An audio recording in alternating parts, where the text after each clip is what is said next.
নমস্কার, আবারও একটি দুপুরে সবাইকে স্বাগত। আজকের আমি দুপুরে কি রান্না করি সেটাই সবার সঙ্গে শেয়ার করব, একে একে দেখাবো। সবাই দেখতে থাকুন। আমি কড়াই বসিয়ে দিয়েছি। আমার নিধি এই ডিমের অমলেট করে এইভাবে রান্না করলে ওর খুব পছন্দ হয়, সেই জন্য আজকে কয়েকটি ডিম নিয়ে চলে এসেছি। এই ডিমের অমলেট করব। কড়াইতে তেল দিয়ে দিয়েছি আর বাটিতে পেঁয়াজ কুচিয়ে নিয়েছি। সঙ্গে থাকুন, প্রথম থেকে শেষ পর্যন্ত থাকার অনুরোধ রইল।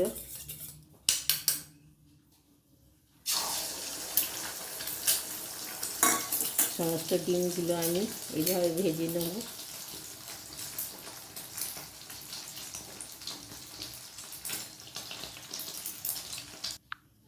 দেখুন, ডিমগুলো আমার সব ভাজা হয়ে গেছে। এবার আমি কড়াইতে আবার একটু তেল দিয়ে এবার কিছুটা পেঁয়াজ কেটে রেখেছি সেটাই দিয়ে দেবো। একটু রসুন একটু ছোটো করে রেখেছি, খুব একটা বাটিনি, সেটাও দিয়ে দিলাম। পেঁয়াজ রসুনটা বেশ ভালো করে একটু কষিয়ে নেব। একটু আলু কেটে রেখেছি, এবার ওটাই দিয়ে দেবো।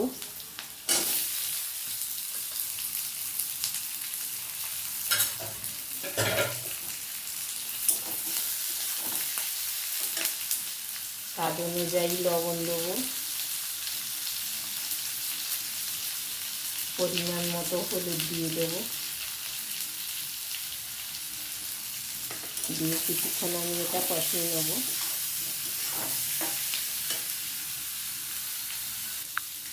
পেঁয়াজ রসুনের সঙ্গে আমার আলুটা খুব সুন্দর করে কষানো হয়ে গেছে। এবার আমি মশলা দিয়ে দেবো।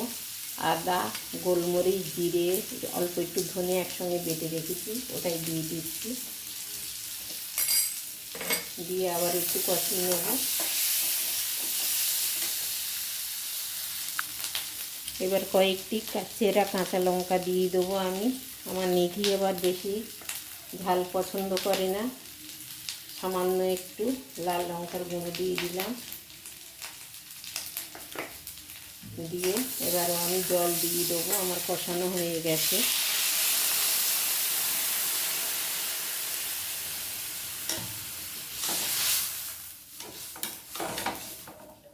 ফুটে উঠলে ডিমের অমলেটগুলো দিয়ে, ঝোলটা আমার ফুটেই গেছে। এবার আমি ডিমগুলো দিয়ে দেবো।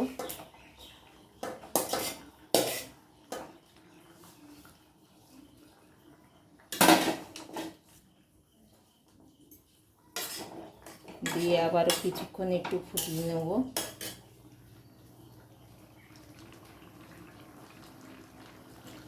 সামান্য অল্প একটু চিনি দিয়ে দেবো।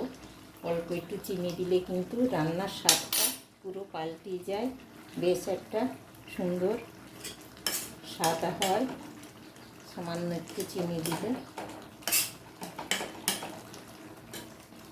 প্রায় হয়ে গেছে। এবার একটু গরম মশলা দেবো। গরম মশলাটা দিয়ে দিচ্ছি, অল্প একটু গুঁড়ো গরম মশলা। এবার আমি রান্নাটা নামিয়ে দেবো।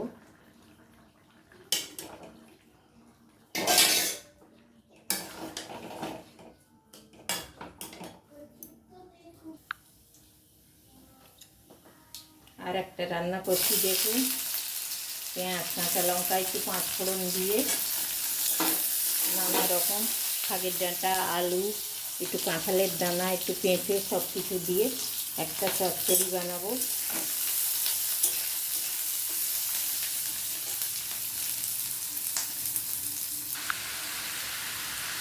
চচ্চড়িটা আমার খুব ভালোভাবে কষানো হয়ে গেছে ডাঁটাগুলো। এবার আমি জল দিয়ে দেবো।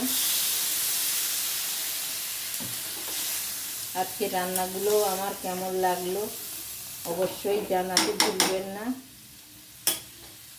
তাহলে আজকের মেনু এই ডিমের অমলেটের ডালনা কেমন হলো, আর এই চচ্চড়ি। সবাই ভালো থাকুন, সুস্থ থাকুন। দেখা হবে আবার পরের কোনো ব্লগে।